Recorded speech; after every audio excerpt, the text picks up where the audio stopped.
नमस्कार दोस्तों, आरपीजे क्लासेज में स्वागत है। करंट से संबंधित नोट्स मेकिंग पैटर्न पूरा का पूरा मार्च रीट अभ्यर्थी और फोर्थ ग्रेड के जो भी विद्यार्थी हैं अभ्यर्थी हैं उनके लिए ये क्लास रामबाण साबित होगी। Notes making pattern exam approach के अनुसार है, तो बिना देरी के साथ करते हैं शुरुआत। और जो विद्यार्थी नए हैं उनको बता दूं कि फरवरी का पूरा करंट मैंने करवा दिया है, अब मार्च का करंट पूरा करेंगे। राजस्थान दिवस आपके चैत्र शुक्ल प्रतिपदा को मनाया जाएगा आगामी 2026 में। अब हिंदू नववर्ष कैलेंडर में चैत्र माह प्रारंभिक होता है हिंदू नववर्ष के अनुसार, तो इस दिन राजस्थान दिवस आपके मनाया जाएगा। अगला देखिए, अंतर्राष्ट्रीय दिव्यांगजन जो कि 3 दिसंबर को मनाया जाता है। इसके जो है को द्रौपदी मुर्मू ने राष्ट्रीय दिव्यांगजन सशक्तिकरण पुरस्कार में डूंगरपुर और सलूंबर 2 जिलों को पुरस्कारित दिया गया है अच्छे श्रेष्ठ कार्यों के लिए। किसको दिया गया है? तो आपके सलूंबर और उदयपुर को दिया गया अंतर्राष्ट्रीय दिव्यांगजन। इतना आप याद रख लीजिएगा, आपका काम हो जाएगा। अगला देखिए, women tourism minister of year पर्यटन विभाग से संबंधित कौन है? दिया कुमारी है, तो इनको दिया गया IBT द्वारा दिया गया। ये बात आप याद रख लीजिएगा। राजस्थान स्वास्थ्य विज्ञान विश्वविद्यालय यानी RUHS का कुलगुरु नियुक्त किसे किया गया है? तो प्रमोद येवेल को आपके कुलगुरु नियुक्त किया गया है। सांसद रत्न पुरस्कार 2024 को डॉक्टर मन्ना लाल रावत को दिया गया है, ये उदयपुर से आपके सांसद हैं। अब साहित्य से संबंधित कुछ पुरस्कार दिए गए हैं, जैसे कि साहित्य अकादमी राजस्थानी अनुवाद पुरस्कार किसे दिया गया है? तो ये सोहन दास सारण को दिया गया है, इनकी कृति थी भीलारो भारत। दीपचंद जैन साहित्य पुरस्कार चंद्र प्रकाश देवल को दिया गया है। इसके अंतर्गत 2 छोटे पुरस्कार होते हैं, जैसे कि श्री बागला साहित्य पुरस्कार कीर्ति शर्मा को बात एक रात्रि से संबंधित दिया गया। रूप रामरा लोकगीत पुरस्कार शंकर सिंह राजपुरोहित को दिया गया। चंद्र प्रकाश, कीर्ति शर्मा, शंकर सिंह, इन तीनों को मिला के राजस्थान रत्नाकर दिया गया। आप बस इतना याद रख लीजिएगा कि दीपचंद जैन साहित्य पुरस्कार चंद्र प्रकाश देवल को दिया गया। ईटी गवर्नमेंट डिजिटेक अवार्ड 2025 को दोस्तों आपके Rajasthan medical services corporation limited RMSL को दिया गया। ये ऑक्सीजन के रिसोर्स मेजरमेंट हेतु इसकी उपयोगिता दर्ज की गई है। सुंदरकांति जोशी महिला क्रिकेट पुरस्कार 2025 को देखिए सीनियर वर्ग में कौशल्या चौधरी को दिया गया, जूनियर वर्ग में मैना सियोल को दिया गया, सब जूनियर में ध्रुति माथुर को दिया गया, life time achievement award Sonia Bijawat को दिया गया। अगला देखिए, राजस्थान रोडवेज राष्ट्रीय पुरस्कार को राजस्थान को कुल कितने अवार्ड मिले? तो 3 अवार्ड मिले। श्रेणी 3 non traffic MST road safety. आपको बस इतने याद रखना है यहाँ से कि राजस्थान रोडवेज को राष्ट्रीय स्तर पर कितने पुरस्कार मिले? तो 3 पुरस्कार मिले। अब कुछ तथ्य आधारित फैक्ट हैं, जैसे कि पहला अंतर्राष्ट्रीय आर्टिफिशियल इंटेलिजेंट यानी AI रोबोटिक संस्थान कहाँ स्थापित किया जा रहा है? तो ये निम्न यूनिवर्सिटी जयपुर में 1 अप्रैल 2025 से स्थापित किया जा रहा है। फिर पहला गोपालक राष्ट्रीय सम्मेलन आपके पिंजरापोल गौशाला जयपुर में स्थापित किया जा रहा है। पहला वन्यजीव व फूड बैंक कहाँ स्थापित किया जा रहा है या बनाया जा रहा है? तो मुकुंदरा टाइगर रिजर्व कोटा में बनाया जा रहा है। ये प्रदेश का पहला ग्रासलैंड होगा। ये दर्रा से लगा के किशोर सागर 600 हेक्टेयर में बनाया जाएगा। आपको याद रखना होगा पहला वन्यजीव फूड बैंक कहाँ बनाया जा रहा है, तो ये याद रखिएगा मुकुंदरा टाइगर रिजर्व कोटा में बनाया जा रहा है। State remote sensing application centre का उपकेंद्र जयपुर में बनाया जा रहा है और इसका उपयोगिता क्या रहेगी? तो ये जल संरक्षण और सरकारी योजनाओं की मॉनिटरिंग में उपयोग रूप में काम आएगा। टंगस्टन व लिथियम के भंडार हेतु राजस्थान का कौन सा क्षेत्र वर्तमान में प्रसिद्ध है? तो डेगाना नागौर का प्रसिद्ध है। इस लिथियम को व्हाइट गोल्ड भी कहा जाता है। लिथियम को क्या कहा जाता है? व्हाइट गोल्ड भी कहा जाता है। फिर देखिए, देश का पहला high speed railway test track route कहाँ बनाया जा रहा है? तो ये जयपुर से जोधपुर रेल मार्ग बनाया जा रहा है। कुल 66 किलोमीटर इसकी लंबाई होगी। केंद्र सरकार द्वारा मई 2025 में राजस्थान को ऐसे नॉमिनेट किया गया है जहां पर राजस्थान के पोटास की खनिज की नीलामी शुरू होगी, जिसमें गंगानगर, हनुमानगढ़, बीकानेर, चूरू, नागौर यहाँ पर पोटास के लिए प्रमुख भंडार रहते हैं। इसका उपयोग पोटास का आपके उर्वरक के रूप में काम आता है। अमृत सरोवर निर्माण में देश भर में राजस्थान ने कौन सा स्थान प्राप्त किया? तो 4वां स्थान प्राप्त किया। राजस्थान में अब तक कुल कितने अमृत सरोवर निर्माण स्थापित किए गए? तो 3138 अमृत सरोवर अभी तक स्थापित किए जा रहे हैं। इसमें अव्वल स्थान आपके यूपी ने प्राप्त किया। तो राजस्थान का याद रखना होगा, 4वां स्थान अभी तक प्राप्त किया। एक संस्थान है 3R सर्कुलेशन इकोनॉमी फोरम, जिसका 12वां सम्मेलन आपके एशिया और प्रशांत क्षेत्र का इसका संबंध है, जो कि जयपुर में 12वां आपका सम्मेलन स्थापित जो है वो खुला गया, या इसमें जो है वो इनवाइट किए गए। तो राजस्थान इंटरनेशनल सेंटर जालना में ये स्थापित किया गया। कुल 100 सदस्य और अलग अलग देशों से कुल 200 प्रतिनिधि आए। इसमें विषय था एशिया प्रशांत में सतत विकास लक्ष्य एसडीजी के कुल विश्व लेवल पर 17 लक्ष्य हैं, जिनको 2030 तक प्राप्त करना होता है। जैसे कि पहला इसका लक्ष्य है कौन सा है, पहला लक्ष्य है आपके भूखमरी, दूसरा आपके रहेगा गरीबी, तीसरा आपके रहेगा कौन सा कल्याण, चौथा रहेगा आपके गुणवत्तापूर्ण शिक्षा, पांचवा रहेगा आपके इसी प्रकार लैंगिक समानता, छठा रहेगा आपके शुद्ध जल। इस प्रकार से कुल 17 लक्ष्य हैं। उन लक्ष्यों को प्राप्ति करने के लिए ये कार्यक्रम किया गया। इसमें 3R को मुख्य प्रधानता दी गई, रिड्यूस, रीयूज, रिसाइकल। इसकी थीम थी realising circulation society towards achieving SDG. ये इसकी प्रमुख थीम थी। आपको थीम ये याद करने की जरूरत नहीं है। मुख्य रूप से आपको ये कार्यक्रम कहाँ हुआ, ये जयपुर में जो है वो आयोजन हुआ। इसका एशिया और प्रशांत क्षेत्र से संबंधित है। इसका अगला सम्मेलन आप याद रख लीजिएगा साओ पाउलो ब्राजील में। यहाँ पर सिटी इन्वेस्टमेंट 10 इनोवेट इंटीग्रेट के अनुसार जयपुर व उदयपुर को शामिल किया गया। ये बात आप याद रख लीजिएगा। यहाँ पर जयपुर में ये घोषणा की गई, राजस्थान पहला राज्य बना जिसने ग्रीन बजट पेश किया गया और इस बजट के अनुसार 27,000 करोड़ रुपए लगाए जाएंगे। अगला देखिए राष्ट्रीय स्काउट गाइड जम्बूरी, जो कि तिरुवंतपुरम में तमिलनाडु में हुई थी, जिसमें राजस्थान ने यहाँ पर फर्स्ट स्थान प्राप्त किया था। देसी पशुओं संरक्षण का पहला उत्कृष्टता केंद्र कहाँ खोला जा रहा है, तो पाली में 10,000 करोड़ रुपए जो है वो यहाँ पर इन्वेस्टमेंट किए जाएंगे। प्रदेश का पहला कृत्रिम पशु गर्भाधान प्लांट आपके बस्सी जयपुर में स्थापित किया जा रहा है। श्री अन्न किसान मेला यह आपके गुड़ामालानी बाड़मेर में आयोजित हुआ है, जो है इंडियन इंस्टीट्यूट ऑफ मिलेट्स यानी IIMR हैदराबाद द्वारा ये श्री अन्न किसान मेला आयोजित किया गया गुड़ामालानी बाड़मेर में। वर्ष 2023 में गुड़ामालानी में बाजरा अनुसंधान केंद्र की स्थापना की गई। तो बाजरा अनुसंधान केंद्र कहाँ है, ये आपको एग्जाम में प्रश्न मिल सकता है। इसकी प्रथम वर्षगांठ पर ये श्री जो है वो अन्न मेला आयोजित हुआ। बाजरा को श्री अन्न में शामिल किया गया। बाजरा को किस में शामिल किया, श्री अन्न में आपके शामिल किया गया। अगला देखिए कॉन्स्टिट्यूशनल क्लब ऑफ राजस्थान का शुभारंभ 8 मार्च को हुआ। ओम बिरला और आपके रहेगा वासुदेव देवनानी ने यहाँ पर जयपुर में किया। इसका कॉन्स्टिट्यूशनल क्लब का आयोजन कहाँ स्थापित किया गया, जयपुर में स्थापित किया गया। आप इतना याद रख लीजिएगा। वायु गुणवत्ता तकनीक स्विट्जरलैंड की ओर से IQ एयर पर दुनिया भर के 20 प्रदूषित शहरों में राजस्थान के कुल कितने शहरों को शामिल किया गया, तो 3 गंगानगर, भिवाड़ी और हनुमानगढ़। ये आप याद रख लीजिएगा। थार महोत्सव आपके बाड़मेर में मनाया जाता है। इसकी थीम याद रख लीजिएगा, रंग रेगिस्तान के। प्रत्येक जो है वर्ष पर थार महोत्सव, मरु महोत्सव इस प्रकार से कार्यक्रम पर्यटन विभाग द्वारा आयोजित होते हैं, जो कि इसके अंतर्गत थार महोत्सव मनाया गया आपके बाड़मेर में, जिसकी थीम थी रंग रेगिस्तान के। जयपुर, जोधपुर, कोटा नगर निगम का विलय कर अब राजस्थान में 13 के स्थान पर कुल 10 नगर निगम हो गए हैं। तो राजस्थान में अब नगर निगम कितने हो गए, 10। अगली योजना देखिए PM सूर्य घर योजना। इसके अंतर्गत अब निःशुल्क बिजली कितनी होगी, 150 यूनिट दी जाएगी। इसमें सब्सिडी, अतिरिक्त सब्सिडी आपके 17,000 रुपये और अन्य रजिस्ट्रेशन उपभोक्ता सोलर लगाए तो 15 पैसे प्रति यूनिट ज़्यादा भुगतान और एक इंडक्शन फ्री। वर्तमान में इसकी दर कितनी है, तो 2.71 रुपये प्रति यूनिट जो है वो 15 पैसे। आपको बस इतना याद रखना है, PM सूर्यघर योजना के कितने तहत निःशुल्क बिजली दी जाएगी, 150 यूनिट।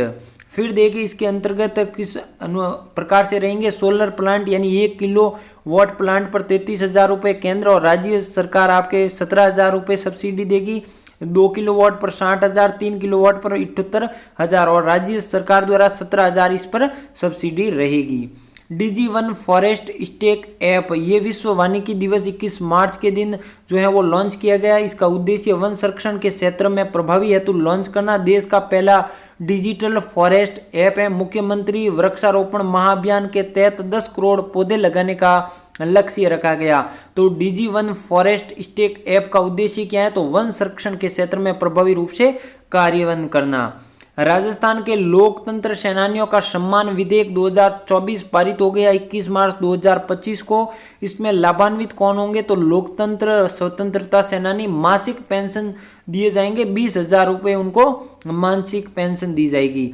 रावत भाटा जो कि चित्तौड़गढ़ में स्थित है, राजस्थान की अणु नगरी, वहां पर राजस्थान परमाणु विद्युत परियोजना की 7वीं इकाई लगाई जा रही है, जो जिसका उत्पादन 17 मार्च 2025 से प्रारंभ हो जाएगा। राजस्थान में अब तक रावत भाटा से कुल विद्युत उत्पादन आपके रहेगा कितने? 2480 मेगावाट हो चुका है। विश्व टीबी दिवस 25 मार्च को मनाई जाती है, जो कि टीबी मुक्त ग्राम पंचायत राष्ट्रीय पुरस्कार में राजस्थान, देश में राजस्थान को कितना स्थान मिला? तीसरा स्थान मिला। पंडित दीनदयाल उपाध्याय गरीबी मुक्त गांव योजना के प्रथम चरण में कितने गांवों को शामिल किया? तो 5000 गांवों को शामिल किया गया। इसमें बीपीएल परिवार को ऊपर उठाने के लिए 300 करोड़ रुपए का प्रावधान रखा गया और इसके अंतर्गत घुमंतु व अर्ध घुमंतु समुदाय के लिए दादू दयाल घुमंतु सशक्तिकरण योजना का प्रारंभ किया गया। यहाँ पर देखिए जो है वो 1 अप्रैल 2025 से सामाजिक सुरक्षा पेंशन की राशि बढ़ा के अब आपके हो गई 1250 रुपये प्रतिमाह। इसमें सामाजिक सुरक्षा पेंशन योजना के कौन कौन सी आती है? तो वृद्धजन सम्मान, एकल नारी, लघु व सीमांत किसान, तो इसके अंतर्गत आपकी ये राशि 1250 रुपये प्रतिमाह इनके अंतर्गत कर दी गई। अब देखिए नए राजस्व की आवश्यक जनसंख्या के लिए आपको सामान्य क्षेत्र में 200 और टीएसपी क्षेत्रों में 150 की जनसंख्या होनी अनिवार्य है। राजस्थान विद्युत उत्पादन निगम व सिंगरेनी कोलरिज्म कंपनी लिमिटेड तेलंगाना की ओर से 1600 मेगावाट थर्मल परियोजना लगाने का एमओयू किया गया। किसान क्रेडिट कार्ड की ऋण सीमा 3 लाख से बढ़ा के आपके कितने कर दी गई? 5 लाख कर दी गई। 8 मार्च जो कि अंतर्राष्ट्रीय महिला दिवस मनाया जाता है, इस दिन बालिका लाडो प्रोत्साहन राशि को बढ़ा के 1 लाख से बढ़ा के आपके 1.50 लाख 1.5 लाख कर दिया गया। कुल 7 किस्तें थी, तो 7 किस्तें में पहली किस्त 5000, दूसरी किस्त 5000, तीसरी 10,000, चौथी आपके रहेगा 15,000 और फिर कितनी रहेगी? 5वीं 20,000, छठी रहेगी 25,000 और अंतिम आपको 70,000 रूप में कुल 7 किस्तों में बालिका लाडो प्रोत्साहन योजना के अंतर्गत 1.5 लाख सेविंग बॉन्ड दिया जाएगा। 1 अप्रैल 2025 को एमएसएमई के अंतर्गत सूक्ष्म उद्योग को 2.5 करोड़ के निवेश पर 10 करोड़ हजार का टर्नओवर दिया जाएगा। लघु उद्योग पर 25 करोड़ पर 100 करोड़ का टर्नओवर और मध्यम उद्योग के अंतर्गत 125 करोड़ इन्वेस्टमेंट करने पर टर्नओवर आपका 500 करोड़ होने की घोषणा की गई। निःशुल्क यूनिफॉर्म और स्कूल बैग योजना कक्षा 1 से लगा के 8वीं के राजकीय विद्यालय में अध्ययनरत छात्र छात्राओं को 800 रुपये डीबीटी हस्तांतरित किए जाएंगे, जबकि 9वीं से लगा के 12वीं तक छात्राओं को 800 रुपये डीबीटी हस्तांतरित किए जाएंगे। राजस्थान भूजल संरक्षण यानी संरक्षण और प्रबंधन प्राधिकरण विधेयक 2025 को 19 मार्च को पेश किया गया। भूजल इकाई गणना में 216 ब्लॉक राजस्थान में अभी तक बनाए गए। मुख्यमंत्री सुपोषण न्यूट्री किट योजना, इसके अंतर्गत आपको 1 अप्रैल से ये लागू होगी। जो भी गर्भवती महिलाओं के सुपोषण हेतु ये मुख्यमंत्री सुपोषण न्यूट्री किट योजना प्रारंभ की गई। इसके अंतर्गत आपको 5 से 9 माह में महिलाओं को 2 किट वितरण किए जाएंगे और सालाना 25 करोड़ का व्यय का प्रावधान किया गया। अगला देखिए मुख्यमंत्री अमृत आहार योजना जो कि आपके आंगनवाड़ी से संबंधित है। ये 1 अप्रैल में से रहेगा। सप्ताह में 5 दिन दूध उपलब्ध करवाना, ये मैंने फरवरी के करंट में आपको बता दिया है। अति कुपोषित बच्चों को 25 ग्राम दूध पाउडर एक्स्ट्रा दिया जाएगा। फिर देखिए मुख्यमंत्री युवा प्रोत्साहन नीति योजना, मैंने आपको कल बताई थी 4 नीतियाँ, लॉजिस्टिक, अप्रैल नीति, युवा नीति, डेटा सेंटर। उसी के अंतर्गत 10,000 एक मुश्त वित्तीय सहायता दी जाएगी, जिसकी मासिक वेतन 50,000 प्लस नहीं होनी चाहिए। Rajasthan coaching centre control and regulation विधेयक 2025 पारित हो गया, जिसमें 50 प्लस विद्यार्थी होने पर उस कोचिंग को जो है वो रजिस्ट्रेशन करवाना अनिवार्य होगा। राज्य कौशल नीति 2025 को आई, 9 मार्च को ये क्या हो गया? इसका अनुमोदन हो गया। सकल जिला घरेलू उत्पाद प्रति व्यक्ति आय 2023-24 में आपके शीर्ष 5 जिले रहे, अलवर, भीलवाड़ा, जयपुर, अजमेर और जैसलमेर। स्थिर कीमतों पर फर्स्ट स्थान अलवर ने और सेकंड आपके जयपुर ने प्राप्त किया। अगला देखिए Spanish para Sukesh para badminton 2025 में आपके क्या रहेगा, कृष्णा नागर ने इसमें पैरा बैडमिंटन में जो है रहेगा स्वर्ण, रजत और कांस्य पदक जीते। 2021 में मेजर ध्यानचंद पुरस्कार कृष्णा नागर को मिला था। 42वीं पैरा रोइंग राष्ट्रीय चैंपियनशिप 2025 में अनीता चौधरी, जिनका संबंध झुंझुनू से है, इन्होंने क्या जीता, स्वर्ण पदक आपके जीता है। 22वीं senior para power lifting championship 2025 में सुनीता धोबी को कांस्य पदक जीता है। सरिस्का टाइगर रिजर्व 2000 जो रहेगा 25 में आपके अलवर में बनेगा बागिन ST2 का स्टेट्यू, जिसे ST2 को राजमाता का दर्जा भी दिया गया है। राजस्थान का पहला स्टेट स्पोर्ट्स इंस्टीट्यूट आपके जोधपुर में खोला जा रहा है। अगला देखिए, नीति आयोग के जिला कृषि ग्रामीण रूपांतरण योजना DARTP में हनुमानगढ़ में चयनित हो चुका है। 7 राज्यों में कुल 7 जिले सिलेक्ट किए जाएंगे। प्रोजेक्ट संकल्प के अंतर्गत नवजात शिशु मृत्यु दर में कमी व सुरक्षित रूप से प्रसव सेवाएं सुनिश्चित करना ही इसका उद्देश्य होता है। प्रोजेक्ट संकल्प के इसको डूंगरपुर से ये प्रारंभ किया जाएगा। अगला देखिए, असरोल जयपुर महाराणा प्रताप स्पोर्ट्स यूनिवर्सिटी की स्थापना होगी। SMS स्टेट एक्सीलेंस सेंटर खोला जाएगा। यहाँ पर सवाई मानसिंह स्टेडियम जयपुर में, फिर रहेगा आपके पालीघाट सवाई माधोपुर में आपके घड़ियाल रियरिंग की स्थापना की जाएगी। मिसेज यूनिवर्स 2025 को एंजिला स्वामी बीकानेर की, इसको जो है वो मिसेज यूनिवर्स 2025 का अवार्ड दिया गया। थाईलैंड में ये आयोजित हुई थी। तेरे मेरे सपने के अंतर्गत राष्ट्रीय महिला आयोग द्वारा ये तेरे मेरे सपने कार्यक्रम संचालित किया गया। ये 9 राज्यों में संचालित किया जा रहा है, जो विवाह से पूर्व परामर्श दिए जाएंगे। ये बीकानेर व उदयपुर में राजस्थान के इसके केंद्र खोले गए। सक्षम जयपुर अभियान, विद्यार्थियों को गुड टच बैड टच के बारे में बताया जाएगा। इस कार्यक्रम के अंतर्गत पॉक्सो एक्ट 2012 से संबंधित इसकी धाराएं जानकारी दी जाएगी। चाइल्डहुड हेल्पलाइन 1098 रखी गई। राजकोप ऐप, राजस्थान पुलिस का ये ऐप है, महिलाओं की सुरक्षा के लिए ये ऐप बनाया गया। कोटा दर्रा टनल जो कि भारत माता जो है वो रहेगा भारतमाला प्रोजेक्ट से संबंधित, दिल्ली मुंबई एक्सप्रेसवे पर कोटा दर्रा के बीच टनल खुदाई करके ये बनाई गई है। 5 किलोमीटर व लंबाई की बात करें तो 8 किलोमीटर रहेगी। भारतमाला प्रोजेक्ट की देश की सबसे लंबी टनल है। कौन सी टनल है ये, तो कोटा दर्रा टनल रहेगी। राजस्थान का पहला हैंगिंग ब्रिज कहाँ बनाया जा रहा है, तो माही व अन्नास नदी के संगम पर, जिला आपके रहेगा बांसवाड़ा में। सेंसर सपोर्ट टेक्नोलॉजी वाला राजस्थान पहला हैंगिंग ब्रिज बनाने वाला राज्य बना। प्रथम राष्ट्रीय लोक अदालत 2025 8 मार्च को यहाँ पर की गई। प्रदेश में 5000 जो है वो आबादी पर ओपन जिम स्थापित किए जाएंगे और राष्ट्रीय लोक अदालतों की स्थापना की जाएगी। नारी शक्ति अवार्ड 2025 डॉक्टर मंजू बागमार को दिया गया। 44वां राष्ट्रीय अधिवेशन नमोकॉन 2025 का आयोजन आपके कहाँ किया गया, उदयपुर में किया गया। थ्राइव 2025 का आयोजन 19 से 21 मार्च 2025 को किया गया। ये आयोजित आपके IIT जोधपुर में किया गया। इसका उद्देश्य स्थिरता, ऊर्जा, पर्यावरण विज्ञान में वैश्विक चुनौतियों से निपटना है। तो थ्राइव का उद्देश्य क्या है और ये कहाँ आयोजित किया गया, ये आप याद रख लीजिएगा। मुख्यमंत्री कोरोना बाल कल्याण योजना 25 जून 2021 को आई। टेनिस खिलाड़ी कनिका चौधरी का संबंध किससे है, तो टेनिस से है और ये जयपुर की रहने वाली है। थाईलैंड इंटरनेशनल मैथमेटिकल ओलंपियाड में जयपुर को जैविक रुंगता ने कौन सा पदक जीता, रजत पदक जीता। तो ये थे आपके फरवरी से संबंधित करंट। आपको इसकी PDF चाहिए तो टेलीग्राम ज्वाइन कीजिए। मिलते हैं अगले सेशन में। क्लास अच्छी लगी हो तो लाइक कीजिएगा। जय हिंद, जय भारत दोस्तों।